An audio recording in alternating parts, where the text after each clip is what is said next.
It's a Tracking the Tropics update with the certified most accurate weather team at First Coast News. Hi there, friends. I'm meteorologist Robert Spetta. As always, here at First Coast News, doing our best to keep you informed and updated and breaking down what's happening out here in the tropics. And today at 11 o'clock and at 8 o'clock for the next few days, we're going to be doing these updates, and also at 5, of course, when the synoptic hours come around to give you the latest information, newest model runs, and what to look at out here in the tropics and what you could be seeing as far as impacts are concerned. And of course, as of 5 a.m. this morning, if you weren't aware, you haven't seen this yet, Humberto did become a hurricane. It's actually expected to become a major hurricane just towards the south and west of Bermuda. And then, of course, we still have our high chance of development just north of Hispaniola and towards the Turks and Caicos, and eventually into the Bahamas. We could be looking at our next named storm system. If that area does get named, it will be called Imelda. Now, let's talk about the main points as far as here on the First Coast. Sunday through Tuesday, that's northeast Florida, southeast Georgia. We could be seeing some coastal impacts, especially on Monday. Rough surf, rip currents, as well as some large waves, and yeah, coastal rain showers. Do I expect a landfalling hurricane on the First Coast, or for Florida for that general matter? No. And I'll explain why in just a second. But the exact track is uncertain. And I know that sounds like a caveat we always say, but now more than ever, my goodness, there is a lot of uncertainty in this forecast. So let's break down what we know, not hyping. Let's break down what we know right now, what we can expect over the next few days, and what we're looking for to help improve the accuracy of this forecast. This is actually a live look out of the Bahamas, Pacific and Nassau. Very tropical atmosphere, but things are going to be changing at the very least with an increase in rainfall for that spot across the islands as we go ahead through our Saturday and into Sunday too. So here's our low-level center with 94L. That's the Invest label it's been given. It has been upgraded. Excuse me. I'll just get a drink real quick. It has not been upgraded to a named storm system yet, but if it does, it will be called Imelda here just off of the northwest coast of Haiti. Now, this is the thing, though. Over the last about 24 hours, this has moved over Hispaniola, and you can see almost a split in it. That convection has been torn off, and you have an area towards the south and towards the north. And overall, this has, my goodness, has wobbled a little bit further towards the west. And that is important to note because that may lessen the interaction with Humberto, which is further towards the east, and plus a little bit further towards the west also would increase that initialization further towards the west on a lot of our models, which means maybe some more impacts on the state of Florida as well. We might see that here in some of our guidance. Like I said, not expecting a landfall. I'm just talking about some of those outskirt type impacts.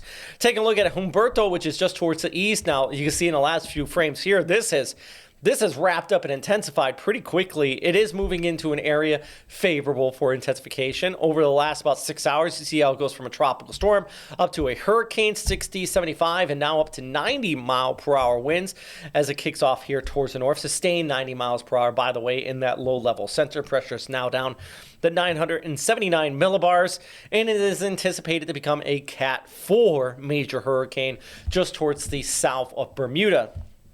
The stronger this storm system is, by the way, the more likely it will grab 94L, which probably will be called Imelda, and try to pull it towards the east. And that's another factor kind of coming into play here.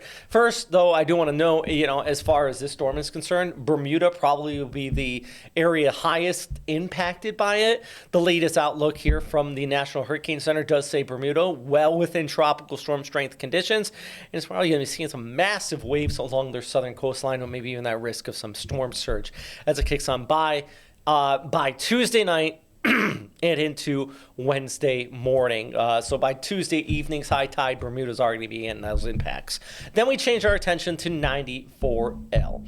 And of course, this area starting to spin up. As I mentioned, it seems like the convection split a little bit, but you can see where the low-level center is being noted at this time. It's just off the northwest coastline of Haiti, just towards the south of the Turks and Caicos, and just south of the Bahamas here. Now, take a look at where that initialization is, and then we take a look at some of our spaghetti plots.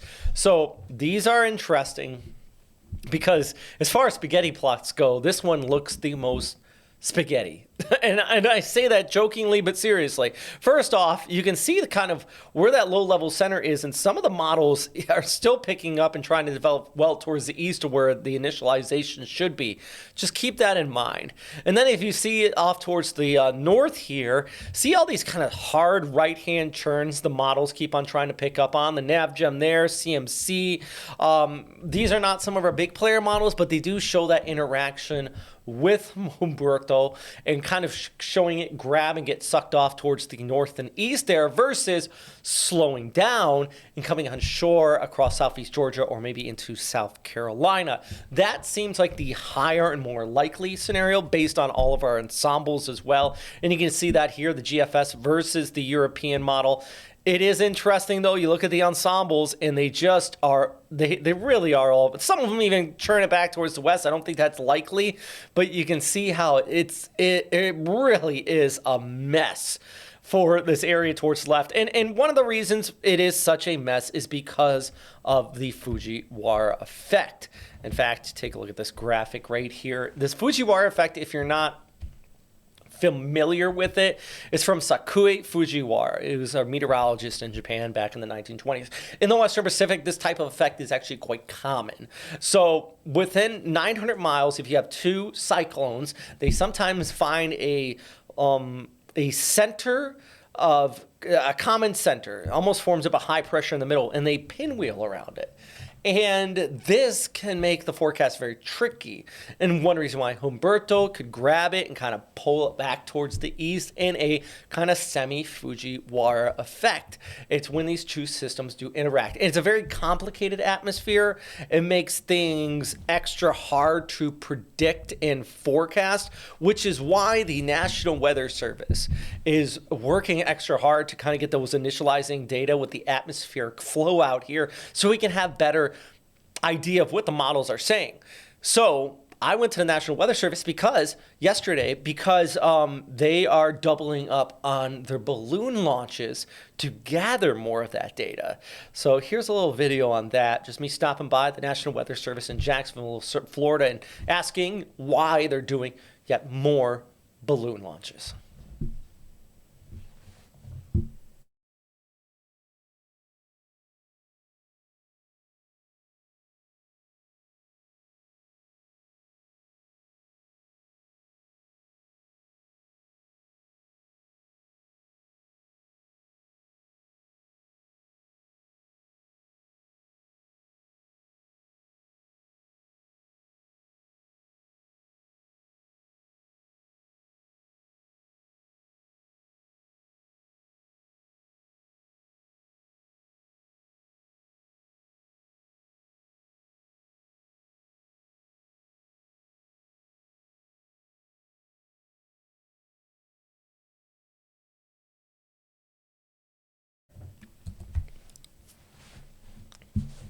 Well, I guess we don't have that video there. I do apologize.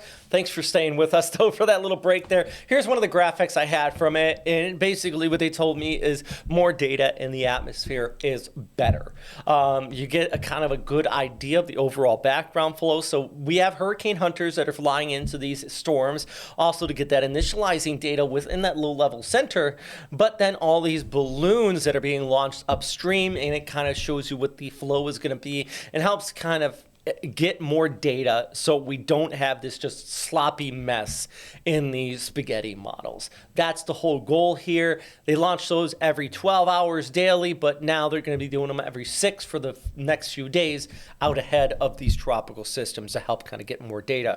All right, so then those get ingested directly into the models, right? So let's take a look at what some of our guidance is showing us here. And this first one is our in-house model. So this is what we call the graph. And this is kind of showing you this moving off towards the north.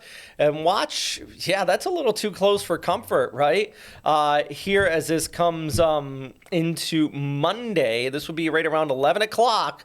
And our high resolution model is showing some of that banding just off the first coast. Now, this is uncertain by many margins, but at this scenario, this would definitely be kind of the worst of these scenarios we have available right now for Jacksonville, parts of all the way up towards Savannah. And eventually this could be bringing a surge, maybe even into Charleston in this scenario.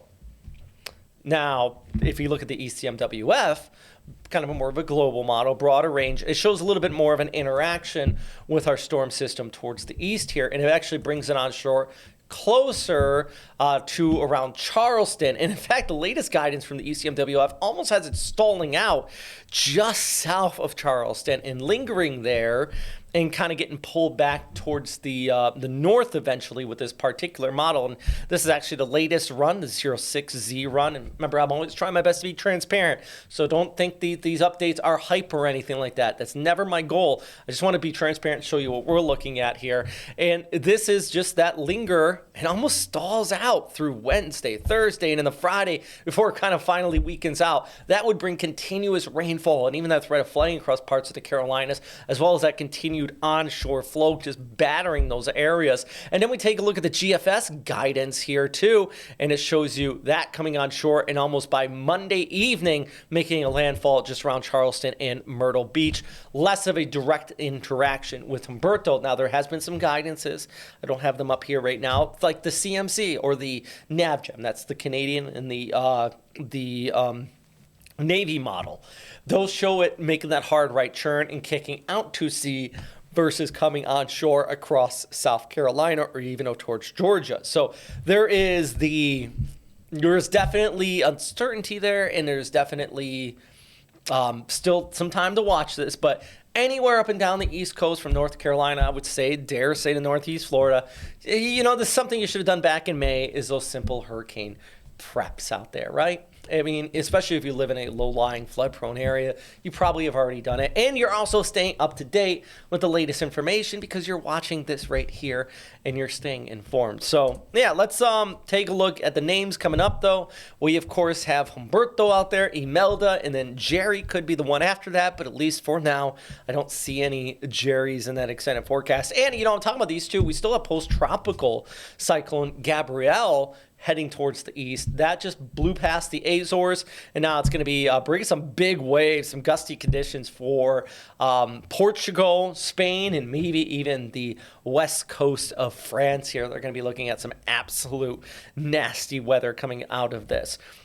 Just going to be shouting out to Malcolm, our producer behind the scene. Did you grab any videos to pull in, or are we... Yeah, I got a Helene video. All right, yeah, let's do that. So, you know what? So about a year ago, to the day from this, and we're not talking about it. We planned a whole kind of video on this and whole chat, but now we have two storms out there, so obviously we're not going to talk too much in depth about this and looking back a year. But Hurricane Helene made landfall and was just rolling across the first coast, northeast Florida, southeast Georgia, Waycross. Lost school for a month after the storm, and then eventually, of course, it brought all that devastation to the Carolinas.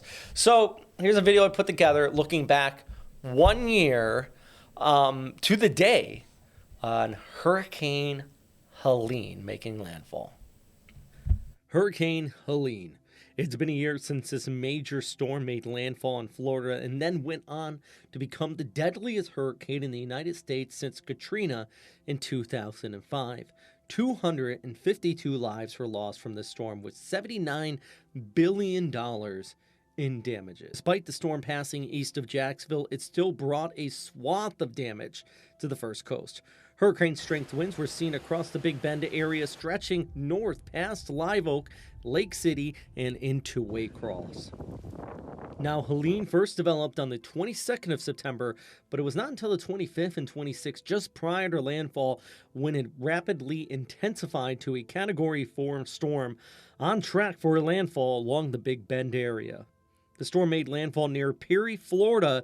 These images, actually just south of Perry, show a whole wide swath of trees flattened due to those hurricane-strength winds. The right front quadrant just prior to landfall also pushed in a record-breaking storm surge for Tampa and the surrounding areas near St. The eye wall of this storm then raced towards the north, passing through Live Oak, where some historic buildings were damaged. And widespread downed trees were also reported near Lake City and eventually into Waycross. As far as the First Coast, Waycross was one of the hardest hit areas. Hundreds of trees were down throughout this city and all of Ware County for that matter. Almost the entire town lost power, and in some cases, it would be weeks for it to be totally restored. The storm's recovery there was slow, with schools being closed for nearly a month after Hurricane Helene. And after racing past the First Coast, Helene was far from over. As it moved over the mountains of the Carolinas, it dropped a staggering amount of rainfall. Some areas received 30 inches of rain, causing catastrophic flooding. Over 100 fatalities were reported in the Carolinas, where some towns were completely destroyed. Hurricane Helene was officially retired by the World Meteorological Agency due to its extensive destruction and loss of life. And now we look back on this storm 1 year later. I'm meteorologist Robert Spetta, First Coast News, on your side.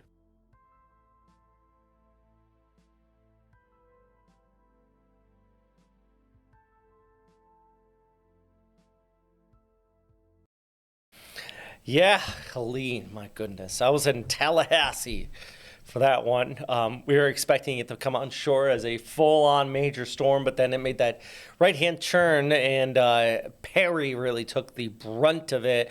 And I went out there the day after. A lot of the drone footage you've seen there was stuff I shot there across the Big Bend area, all the way back towards Madison County the day after, just down trees everywhere, power lines, and that is separate from the absolutely catastrophic damage we've seen across the Carolinas. And this is just one of those, it was retired, and it deserves the respect because it was a absolutely incredible storm system. Hopefully we don't get any more like that here, but we're always watching the tropics, always doing our best to keep you informed. Biggest impacts, though, here across the First Coast for those Northeast Florida, Southeast Georgia will be coastal impacts from our next storm system out here. Rough surf, rip currents, and some coastal showers could be even heavy at times along the immediate coastline. Specifically Monday, we're going to have that weather impact alert up for rough surf, rip currents, maybe even a little bit of the tides getting pushed up there. So it's a lot to talk about. And I understand at home, if you're watching this update, it's a lot to take in. Even for me, digesting all of this information and trying to convey it, it's difficult because there's a story and I want to make sure that you get the biggest points first, but not leave out any of the caveats here. And we're talking about an uncertain forecast like this. So as always, let me know. Shoot me a message if you have any questions or anything like that here at First Coast News, rspetta at firstcoastnews.com. You can always find me on socials as well. The number one thing is we want to make sure everybody's staying safe out there, everybody's staying informed, and making sure that you can make proper decisions, whatever sort of impacts you're going to be getting from these storm systems. So yeah, thanks for stopping by, and we'll keep you posted here over the upcoming days. All right.